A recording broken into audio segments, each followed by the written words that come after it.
आज आपण करणार आहोत शंकरपाळी। शंकरपाळीसाठी 5 वाटी मैदा, 2 वाटी रवा असं घेतलं आहे।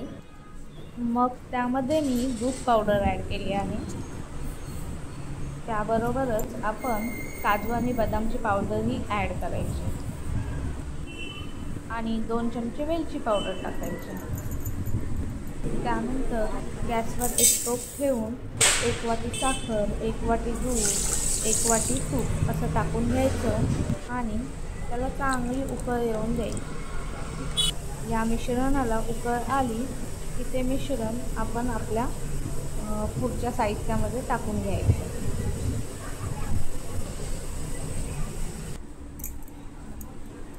आणि त्याला चांगले मिक्स करून घ्यायचं।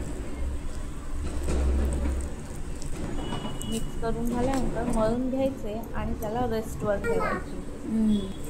15 ते 20 मिनटं पिठाला रेस्ट दिलं की पीठ मस्त फुलून येतं।